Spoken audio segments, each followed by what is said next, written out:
आज फेरि पनि हामी परमेश्वरको वचन हामीहरू ल्याउँदैछौँ प्रकाशको पुस्तकबाट। अनि हामी प्रकाशको पुस्तकबाट आज ल्याएको वचन 86औं एपिसोडमा हामी पुगेका छौँ। प्रकाशको पुस्तकको 86औं एपिसोडमा पुग्दा हामी 17 अध्यायको 15 पददेखि हामी तल हामी हेर्दछौँ। अनि हामीले योभन्दा अगाडि भन्दै थियौँ कि त्यहाँ एउटा बेश्या हुनेछ। अनि त्यो बेश्या, जुन बेश्या पशुमा चढेकी हुनेछ। अनि त्यो सङ्कटकाल र महासङ्कटकालको समयमा यस्तो प्रकारको अवस्था हुनेछ हामीले भन्दै थियौँ। अनि त्यो बेश्याको बारेमा हामी कुराहरू गर्दै थियौँ। र 15 पददेखि उता पनि त्यो स्वर्गदूतले यूहन्नालाई स्वर्गमा त्यो बेश्या को हो र त्यसपछि त्यो बेश्या के माथि चढेको छ, त्यो पशु को हो, त्यो अजिङ्गर को हो, त्यसले के गर्छ तिनीहरूले भन्ने बारेमा वृत्तान्त बताइराखेको अवस्था छ।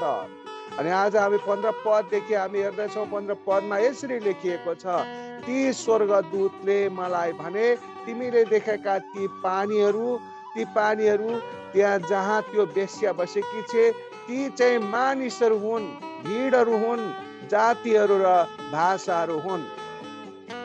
अर्थात् यहाँ पानीको विषयमा स्पष्ट व्याख्या गरिएको छ। पुरानो करारमा पानीले मानिसलाई जनाउँदथ्यो भन्ने कुरा भजन सङ्ग्रह 18:4ले जनाउँदछ। त्यस्तै 18:16ले, त्यस्तै भजन सङ्ग्रह 124:4ले पनि जनाउँदछ। यशायाको 8:7ले पनि जनाउँदछ। यर्मियाको 47:2ले पनि पानी भन्नाले मानिसहरूको भिड भन्ने जनाउँदछ। यो सङ्केत त्यहाँ गरिएको छ कि पानी भन्नाले मानिसहरूको भिडहरू हो। र यस बेश्याले पृथ्वीका मानिसहरूलाई नियन्त्रणमा लिएको अवस्था हुनेछ, विश्वासीहरूलाई नियन्त्रणमा लिएको अवस्था हुनेछ, विद्रोहीहरूलाई आफ्नो नियन्त्रणमा लिएको अवस्था हुनेछ। समुद्रको पानीले संसारका दुष्ट राष्ट्रहरूलाई पनि सङ्केत गरेको छ भन्ने कुरा दानियलको 7:3ले बताउँदछ। अनि यशायाको 57:20ले पनि बताएको छ। येशूले भन्नुभएको कुराहरू हामी यहाँ सम्झदछौँ। लुका 21:25मा भन्नुभएको छ, समुद्रको गर्जन र छालहरूले पृथ्वीका राष्ट्रहरू सङ्कटमा परि व्याकुल हुन्छन्। सङ्कटको समयमा सारा राष्ट्रहरूमाथि एक धर्म र एक शासनको प्रणाली हुनेछ भन्ने कुराहरू हामीले यो पद 1 र 2 पदमा नै यही अध्यायको पाइसकेका छौँ। यद्यपि त्यहाँ स्थानीय रूपमा शासन पनि हुनेछ। यसैले गर्दाखेरि अनि 16 पदमा भनिएको छ, अनि तिमीले देखेका ती 10 सिंह त्यस पशुको त्यस बेश्यालाई घृणा गर्नेछन् र त्यसलाई एक्लो र नाङ्गो झार पार्नेछन् र त्यसको मासु खानेछन् र त्यसलाई आगोमा भस्म पारिदिनेछन्। अर्थात् जुन बेश्या त्यो पशुमाथि चढेकी थिए, त्यो पशु उल्टै त्यो बेश्यामाथि आक्रमक हुनेछ र पशु र यसको सङ्गठन बन्नेछ। अनि पशु र यसको सङ्गठनले अब त्यस बेश्यालाई भस्म गरेर फालिदिनेछन्। अनि तिनीहरूले त्यस स्त्रीलाई लुटमार गर्नेछन्, त्यसको दुष्टतालाई प्रकट गर्नेछन् र यसलाई मारेर खाने पनि छन्। जसरी इजबेलको शरीर कुकुरहरूले खाएको थियो भन्ने कुरा 1 राजा 21:23देखि 24मा हेर्नुहोस् र 2 राजा 9:30-37मा तपाईँले पाउनुहुन्छ। त्यस्तै गरी भजन सङ्ग्रह 27:2, यर्मिया 10:25, मिका 3:3, सपनिया 3:3मा हामी पाउँदछौँ। त्यो इजबेल को भन्ने कुरा हामीले योभन्दा अगाडिको एपिसोडहरूमा बताइ पनि सकिएको छ, तपाईँहरू त्यहाँ हेर्न सक्नुहुँदछ। इजरायलीहरूले घृणित व्यभिचार गर्नेहरूको शरीरलाई जलाए चाहिँ के हुनेछ त भन्दा तिनीहरूले त्यस स्त्रीलाई पनि अनादर गरी मार्नेछन्। इजरायलीहरूले घृणित व्यभिचार भएको शरीरलाई जलाएको कुराहरू हामी लेवीको 20:14मा, अनि त्यस्तै लेवीको 21:9मा, अनि यहोशूको 7:15 र 25मा हामी पाउँदछौँ। त्यसै गरी अनादर गर्नेछन्, मार्नेछन्, जलाउनेछन्। यो घटना कहिले हुनेछ त? भन्दाखेरि यो घटना रियलमा साँच्चै नै हुनेछ। यो घटना सङ्कट कालको बीचमा हुनेछ। कति बेला हुनेछ सङ्कट कालको बीचमा? के गर्दा हुनेछ त भन्दा जब ख्रिस्ट विरोधीले इजरायलसँगको 7.5 वर्षको समयको सन्धि भङ्ग गर्नेछ र सबैलाई बिचमा 3.5 वर्षको 7.5 वर्षको बिचमा यानि कि 3.5 वर्षको समयमा यो सन्धि भङ्ग गर्नेछ। त्यो सन्धि भङ्ग गरेर सबैलाई पशुहरूलाई पूजा गर्न नियम बनाउनेछ। त्यो बेला बनाउनेछ पशुलाई पूजा गर, यसुलाई होइन। पशु यसु होइन, पशु हो। यसु होइन, पशु हो भनेर भन्ने छ त्यो बेलामा। र पशुलाई पूजा गर्न नियम बनाउनेछ। नत्र त के हुनेछ? पशुलाई पूजा नगर्नेहरूलाई के हुनेछ? मारिनेछन् भनेर अगमबाणी दानियलले 9:27 गरिसकेको छ। त्यस्तै दानियलको 11:26 - 38 पनि यो अगमबाणी छ। त्यो मात्रै होइन, मत्तीले पनि भनेका छन् कि 24:15 यो कुरा भनिएको छ। मत्तीको 2 थेसलोनिके 2:4 र प्रकाशको 13:8 र 15 पनि यो कुरालाई स्पष्ट गरिएको छ। शैतानको राज्य आफैमा विभाजित हुनेछ त्यसपछि। त्यसकारण यो लामो समयसम्म टिक्ने छैन यो शैतानको समय भन्ने कुरा मर्कुसको पुस्तकको 3:23-26 बताउँदछ। त्यसपछि के हुन्छ? यस स्त्रीले झुटो धर्मलाई पनि संकेत गर्छ। पशु र झुटो अगमवक्ताको माध्यमद्वारा तिनीहरूले एक धर्म र निरङ्कुश शासन स्थापना गर्नेछन्। सङ्कट कालको मध्यममा तिनीहरूले यस लक्ष्यलाई प्राप्त गरेर आफैलाई सर्वोच्च स्थानमा खडा गरेर सबैलाई आराधना गर्न लगाउनेछ। धार्मिक बेबिलोन कुनै न कुनै रीतिले राजनीतिक बेबिलोनसँग पनि सम्बन्धित छ। तिनीहरू र 10 राजाहरूका संयुक्त गठनहरू मेल हुनेछ, भेला हुनेछन् अनि तिनीहरू के हुन्छ? शक्तिशाली हुनेछन् र तिनीहरू आफै प्रतिस्पर्धा तिनीहरूको प्रतिस्पर्धा संसारमा कसैले पनि गर्न सक्ने छैन। सबै क्षेत्रमाथि तिनीहरूले अधिकार गर्नेछन्। तिनीहरूको त्यो सशक्त सङ्गठन हुनेछ। तसर्थ यिनीहरूले वेश्यालाई पनि नाश गर्न सक्ने छन् र संसारमा सबै छली, सबै प्रकारका झुट्टा धर्महरूको भ्रमबाट मानिसहरूलाई के गर्नेछन्? भ्रमात्मक बनाउनेछन् र जबरजस्ती पशुको मात्र पूजा गर्ने नियमै बनाउनेछन्। अनि त्यस्तो अवस्था सङ्कटकालको समयमा हुनेछ। र त्यसपछि यो किन हुनेछ त भन्दाखेरि 17 पदमा भनिएको छ, किनकि परमेश्वरको वचन पुरा नहुन्जेल एक मनका भई मानिसहरूले आफ्नो राजकीय शक्ति त्यस पशुलाई दिएर उहाँको अभिप्राय पुरा गर्न परमेश्वरले तिनीहरूका हृदयमा यो विचार हालिदिनु भयो। यसको मतलब के हो त? किन यी सबै कुराहरू हुनेछन् त? किन यो सबै किसिमका घटनाहरू घट्नेछन् त भन्दा ती सबै माथि परमेश्वरको कन्ट्रोल हुनेछ। यसको अर्थ के हो भनेदेखि यस्तो हुनुको वास्तविक कारण परमेश्वरको सार्वभौम उद्देश्य पूरा हुनको लागि नै हो। परमेश्वरले दुष्टहरूलाई पनि आफ्नो योजनाको निम्ति प्रयोग गर्नुहुन्छ भन्ने कुरा हामी यहाँ प्रकाशको 16:13-14 त्यस्तै गरिकन 16 पदमा पनि पाउँदछौँ। अनि परमेश्वर सर्वशक्तिमान हुनुहुन्छ। उहाँले सबैलाई चलाउन सक्नुहुन्छ, दुष्टलाई पनि चलाउनुहुन्छ आफ्नो योजना पुरा गर्नलाई भन्ने कुरा न्यायकर्ताको 7:22, 1 सामुएल 14:20, 2 इतिहास 20:33 अनि यर्मिया 25:9-11 पनि यो कुरालाई पुष्टि गर्दछ। यही कुरालाई स्पष्ट गरेको कुरा छ। यो स्पष्ट गर्दछ इजकियलको 38:21 अनि त्यो हग्गईको 2:22 पनि यो कुरालाई प्रष्ट प्रमाणित गरेको छ। जकरियाको 14:13 पनि। त्यसैले गर्दाखेरि परमेश्वरले के गर्नुहुन्छ? पापीहरूले तिनीहरूका कामहरूका निम्ति आफै लेखा दिनुपर्ने हुन्छ भन्ने कुरा इजकियलको 18 अध्यायले बताउँदछ। असल र खराबको द्वन्द्व संसारमा सधैँभरिको निम्ति रहिरहनेछ भन्ने विचारको अन्त्य यहाँ हुनेछ। वास्तवमा दुष्टको शक्तिले पनि परमेश्वरको उद्देश्यको सेवा गरिरहेको नै हुनेछ। अनि भजन सङ्ग्रह 76:10 के भन्दछ?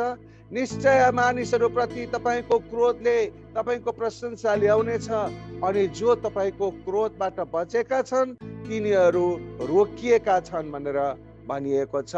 अर्थात् जसरी मानिसहरूले येशूलाई क्रुसमा चढाएका थिए परमप्रभुको विरुद्धमा र उहाँको अभिषिक्त जनको विरुद्धमा पृथ्वीका राजाहरू खडा भए र शासकहरू एकसाथ भेला भए, त्यस्तै गरिकन किनभने साँच्चै तपाईले अभिषेक गर्नुभएका तपाईका पवित्र सेवक येशूको विरुद्धमा हेरोद र पन्तियस पिलातस दुवैजना अन्य जाति र इजरायलीहरूसँग यसै सहरमा भेला भएका थिए।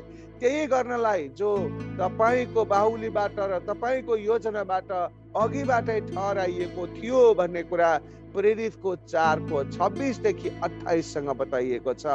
तिनीहरूले परमेश्वरको योजना पूरा गरेका थिए। दुष्ट जसले गरेका छन्, प्रभु येशूलाई मारेका छन्, त्यो वास्तवमा भन्ने हो भनेदेखि परमेश्वरको योजना भित्र नै थियो। यसको अर्थ के हो?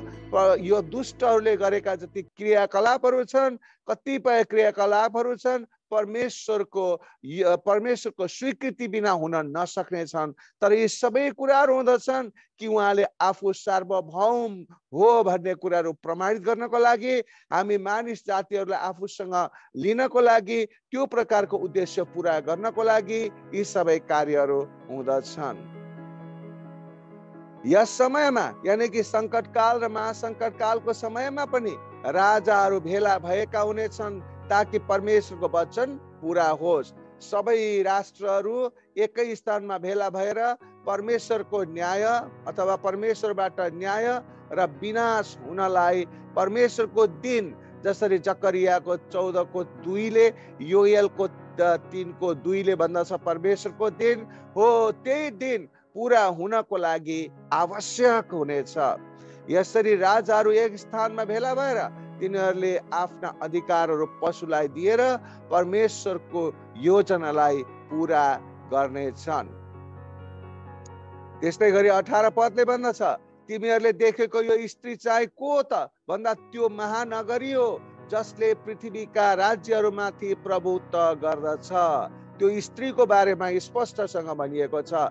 अर्थात् यस स्त्रीले महानगरीलाई प्रतिनिधित्व गर्दछ, जुन यस सन्दर्भमा बेबिलोनलाई बुझ्न सक्दछौँ। झुटो धार्मिक प्रणालीको रूपमा स्थापना भएको यो बेबिलोनको व्यवस्था उत्पत्तिको 10 देखि 11 अध्यायले नै बताएको छ। अनि त्यो जुन व्यवस्था गरिएको छ त्यसले संसारका राजा र राज्यहरूमाथि शासन गरेको छ। त्यो बेलामा हामी हेर्नेछौँ र मध्ययुगमा र अहिले पनि धर्मले सधैँ राजनीतिक प्रशासनहरूलाई प्रभाव पारेको देखिएको छ। पोपले रोमी साम्राज्यको शासनमा धेरै ठुलो प्रभाव पारेको थियो। त्यस्तै गरिकन इजाबेल रानीले पनि आहाब राजालाई प्रभावशाली रूपमा धार्मिक प्रभाव पारेको थियो। यो सहर बेबिलोन हो भनेर प्रकाशको पुस्तक 18:10 र 18:21 पनि प्रष्टसँग हामी भनिएको छ। तर कतिले यसलाई अस्वीकार पनि गर्दछन् र भन्दछन् कि बेबिलोन महासङ्कटकालमा पुनः स्थापित हुन असम्भव छ भनेर मानिसहरूले कतिले भन्दछन्। यो बितेर गइसक्यो, यो नासिएर गइसक्यो भन्ने भन्दछन्। बेबिलोन यसैया र यर्मियाको अगमबाणी अनुसार पूर्ण रूपमा विनाश हुन आवश्यक छ, जुन प्रकाशको 18:21 भएको हामी पाउँदछौँ। त्यसैले गर्दाखेरि सङ्कटकाल र महासङ्कटकालको समयमा के कुरा हुन आवश्यक छ त भन्दाखेरि त्यहाँ हुन आवश्यक छ। पहिलो के हुन आवश्यक छ त भन्दाखेरि विनाशको यो अवस्थामा जब सूर्य र चन्द्र अँध्यारो हुन आवश्यक छ भन्ने कुरा यशायाको 13:1, 9 र 10 बताइएको छ। त्यस्तै गरिकन के हुन आवश्यक छ त दोस्रो कुरामा भन्दा सदोम र गमरा जस्तो यो बेबिलोनको सहर पूर्ण रूपमा जलेर उजाड हुन आवश्यक छ भन्ने कुरा यशायाको 13:19, यर्मियाको 50:40 ले बताएको छ। त्यस्तै तेस्रो कुरो के हुन आवश्यक छ त भन्दा यो सदाको लागि उजाड हुनेछ र यहाँ कोही पनि बस्ने छैन भन्ने कुरा यशायाको 13:20, यर्मियाको 51:62 ले जनाउँदछ। त्यस्तै गरिकन चौथो कुरा के हुन आवश्यक छ त त्यो बेलामा भनेदेखि यो बेबिलोनको निम्ति मात्र नभएर अन्य राष्ट्रहरूको लागि पनि न्यायको समय हुनेछ। बेबिलोन त एउटा प्रतिनिधि मात्रै पात्र मात्रै हो भनेर यहाँ चाहिँ यशायाको 13:11 र 13ले बताउँदछ। त्यस्तै त्यो कुरालाई यर्मियाको 51:49ले पनि प्रमाणित गरेको अवस्था छ। त्यस्तै गरिकन के हुनेछ त? सङ्कटकाल महासङ्कटकालको समयमा पाँचौं कुरा भनिएको छ, यसको विनाशपछि विश्वमा शान्ति र विश्राम छाउनेछ भनेर यशायाको 14:7 र 8ले स्पष्ट गरेको छ। त्यसपछि छौटौं कुरा के हुन आवश्यक छ त त्यो बेलामा भने यसको विनाश पश्चात लुसिफर खाडलमा फालिएको हुनेछ र यो कुरा यशायाको 14:12देखि 15ले स्पष्ट गर्दछ। त्यस्तै गरिकन के हुने आवश्यक छ त? सङ्कटकाल र महासङ्कटकालको समयमा सातौं कुरा भनिएको छ, विनाशपछि यसको ढुङ्गा कुनै पनि कामको लागि प्रयोग हुने छैन। तर वर्तमान समयमा बेबिलोनको भग्नावशेषलाई बारम्बार खोज तलास गरेर पुनर्स्थापना गर्ने योजना गरिएको कुरा यर्मिया 51:26ले बताउँदछ। यसको मतलब के हो त भन्दा यी सबै अगमबाणी यर्मिया यशायाको अगमबाणी अनुसार यो पुरा हुनको लागि अझै पुरा हुन बाँकी छ। यसको मतलब त्यो बेबिलोन अझै जागेर आउनेछ, उठेर आउनेछ, पहिला भन्दा शक्तिशाली भएर आउनेछ। बेबिलोन एउटा वेश्याको रूपमा आउनेछ अनि सबैलाई त्यसले भ्रममा पार्नेछ। अनि त्यो त एउटा प्रतिनिधि पात्र मात्र हो, अरू राष्ट्रहरूले पनि त्यसैको फलो गर्नेछन् र अनि पछि गएर उसलाई ती राष्ट्रहरूले मारिदिनेछन्, राष्ट्रको सङ्गठनले मारिदिनेछ भन्ने कुरा यहाँ बताइएको छ। अगमबाणीको कारण बाहेक बेबिलोन पुनर्स्थापना गर्न लायकको उपयुक्त क्षेत्र पनि हो। यसको भौगोलिक संरचनाको कारण अहिले पनि हेर्ने हो भने विश्व व्यापारिक केन्द्रको रूपमा स्थापित हुनलाई त्यो ठाउँ चाहिँ उत्कृष्ट ठाउँ हो। त्यो कहाँ छ त? यो कहाँ छ भनेदेखि टाइग्रिस र युफ्रेटिस नदीको समतल क्षेत्रमा अवस्थित सुन्दर क्षेत्र छ त्यहाँ, जहाँ तेलको पनि धेरै खानी छ। अनि त्यस्तै गरिकन आधुनिक हात हतियार राख्ने ठाउँहरू पनि छन्। अनि आधुनिक त्यसलाई चाहिँ कहाँ छ भने आधुनिक इराक, जसको भौगोलिक क्षेत्र प्राचीन बेबिलोनसँग मिलेको छ र मुसलमानका शक्तिहरूद्वारा त्यसलाई कन्ट्रोल गरिएको छ। त्यो मुसलमानको शक्तिशाली राष्ट्रको रूपमा अहिले स्थापित छ। तिनीहरूले अहिले दुई नदीहरूको माध्यममा धेरै जलमार्गहरू बनाएका छन्, जल विद्युत पनि त्यहाँ उत्पादन गरेका छन्, त्यहाँ धेरै प्रकारका विकासहरू गरेका छन्। अनि त्यस्तै यसको साथसाथै विभिन्न उद्योग कारखानाहरू पनि त्यहाँ निर्माण गरेका छन्। अनि यसकारण तीव्र रूपमा बेबिलोन स्थापना हुने सम्भावना देखिएको छ। तर अहिले नै निश्चित रूपमा भन्न सकिन्न, किनकि कहिले त्यो हुन्छ भन्ने कुरा थाहा छैन। तर त्यो हुन थालेपछि लगातार भइरहन्छ, किनभने पशुले काम गरिरहने अवस्था त्यहाँ पर्दछ। र किनकि अन्य मध्य पूर्वीय राष्ट्रहरूद्वारा पनि के गरिएको छ भने त्यहाँ अहिलेलाई रोकावट आएको छ। तर पछि के हुनेछ, त्यो सबै रोकावट खुल्ला हुनेछ अनि त्यहाँ शक्तिशाली स्थानको रूपमा स्थापना हुनेछ। बेबिलोन संसारको उत्कृष्ट ठाउँ हो वास्तवमा भन्ने हो भने, जहाँ भविष्यमा सबै कुराहरूको मुख्य केन्द्रको रूपमा स्थापना गर्न सकिने ठाउँ हो भनेर हामी बुझ्न सक्दछौँ। जे भए तापनि बेबिलोन फेरि निर्माण हुनेछ र पशु शक्तिमा आएपछि त्यसले के गर्नेछ, आत्मिक र राजनीतिक उदय पुरा गर्नलाई अग्रसर हुनेछ। आधुनिक उपकरणको प्रयोग गरेर यो सहर छिटो र पुनः निर्माण हुन त्यति आपत्ति हुने छैन। अब त्यसकारणले गर्दा हामीले स्पष्टसँग निहालेर हेर्दाखेरि यो एक किसिमको विश्व युद्ध नै हुनेछ। र यो यस्तो प्रकारको युद्धमा पशुलाई जसले पूजा गर्दछ, पशुलाई पूजा गर्ने जुन प्रकारको शक्ति छ, राष्ट्रहरूको शक्ति एक ठाउँमा हुनेछ अनि परमेश्वरका सन्तहरूको विरुद्धमा निर्मम प्रकारले लाग्ने अवस्था हुनेछ।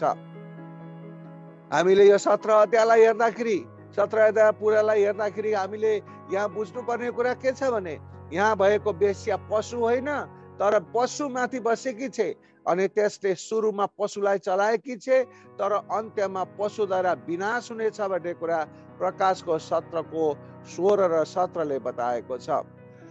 रहस्य बेबिलोनले झुटो धर्मको प्रणालीलाई बुझाउँदछ अनि जो प्राचीन समय हुँदै सुरुको शताब्दीको रोमी राज्यदेखि, रोमी साम्राज्यदेखि अहिलेसम्म पनि त्यो भइराखेकै छ।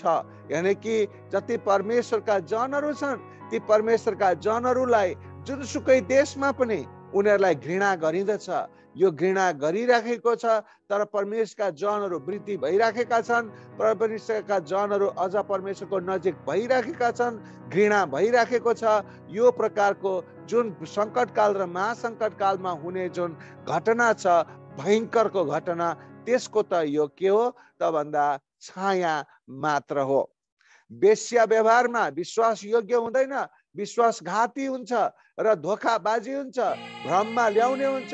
परमेश्वरको दृष्टिमा त्यो आदरणीय हुँदैन, परमेश्वरका मानिसहरू सन्तहरूको दृष्टिमा त्यो आदरणीय हुँदैन। त्यसले के गर्छ त भन्दा खाली पापमा मात्रै फसाउँदछ।